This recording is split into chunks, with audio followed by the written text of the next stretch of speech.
আসসালামু আলাইকুম প্রিয় দর্শক, সকলকে স্বাগত জানাই অভিবাসী আপডেটের নতুন ভিডিওতে। যারা এই ভিডিওতে যুক্ত হয়েছেন দেশ এবং প্রবাস থেকে, জানিয়ে দেব গত 24 ঘন্টার গুরুত্বপূর্ণ অনেকগুলো তথ্য এই ভিডিওর মাধ্যমে। আপনি নিজে দেখছেন, একজনকে দেখান।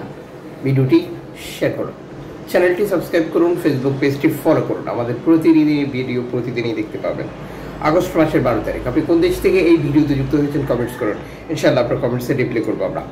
একটি এনজিও সংস্থা যেটা ভূমধ্যসাগরে শরণার্থী উদ্ধারে কাজ করছিল, এই শরণার্থী এনজিও সংস্থা উদ্ধার কাজে সহযোগিতা করেছিল একটি পৌরসভা তাদের তহবিল থেকে, যেটি অনুদানের টাকা 30,000 ইউরো।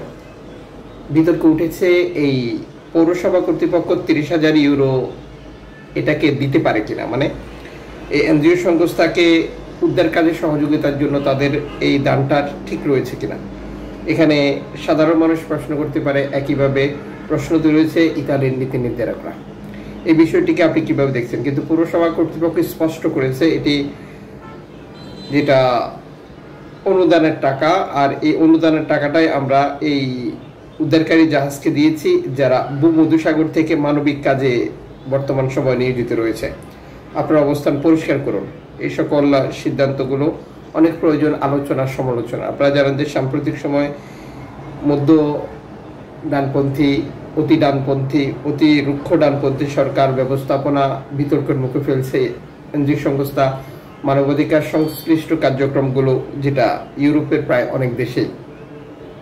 এদিকে ভূমধ্যসাগরের বর্তমান পরিস্থিতি বিবেচনায় এনজিও সংস্থাগুলো আবারও ইউরোপীয় ইউনিয়ন মানবাধিকার সংগঠনগুলোর কাছে বার্তা পাঠিয়েছে উদ্ধার তৎপরতা বৃদ্ধির জন্য এনজিও সংস্থার যে কার্যক্রম সীমিত সেটি বাড়ানোর জন্য সহযোগিতা করা। অ্যাস্ট্রাল মাইক্রোব্লগিং সাইট এক্স, যেটা সাবেক টুইটারের এক বার্তায় নিশ্চিত করেছে, আমরা একটি লোহার নৌকা শনাক্ত করেছি যেটি বিপদে পড়েছিল। নৌকাটি শরণার্থীদেরকে আমরা উদ্ধারে কাজ করছি। 51 জন অভিবাসী ছিল, যেটা লিবিয়া থেকে পালিয়ে আসা, যার মধ্যে 3 জন শিশু এবং 18 জন নাবালক রয়েছে, যা এই প্রতিবেদনে যুক্ত করা হয়েছে। এনজিও সংস্থাটি নিশ্চিত করেছে উদ্ধারকৃত অভিবাসীদেরকে এরপর ইতালি কর্তৃপক্ষ দেওয়ার সিদ্ধান্ত যে বন্দর নামানোর কথা বলবে সেখানে নামিয়ে দেওয়া হবে। আমাদের পক্ষ থেকে স্পেশালি ধন্যবাদ এস্ট্রালকে, যারা বিপদগ্রস্ত একটি নৌকার অভিবাসীকে উদ্ধার করেছে। না হয় অনাকাঙ্ক্ষিত যে কোনো দুর্ঘটনা ঘটতে পারত। ল্যাম্পেদুসা হটস্পট কর্তৃপক্ষ 2টি নৌকা থেকে 108 জন শরণার্থী উদ্ধারের নতুন একটি তথ্য দিয়ে প্রতিবেদন প্রকাশ করেছে, যেখানে বলেছে এনজিও জাহাজগুলোর সহযোগিতা এবং শরণার্থী বর্তমান ভূমধ্যসাগরের পরিস্থিতি, শরণার্থী এখনও স্বাভাবিকভাবেই হটস্পটে আসা শুরু করেছে। বর্তমান 256 জন শরণার্থী রয়েছে। গতকাল প্রতিবেদন অনুযায়ী লিবিয়া থেকে আসতে তাদের $3,000 থেকে $5,000 খরচ হয়েছে। এখন আমার জিজ্ঞাসা হচ্ছে, তাহলে বাংলাদেশিদের কেন এত টাকা লাগছে? আপনারা যদি কোনো মতামত থাকে কমেন্টস করে জানাতে পারেন।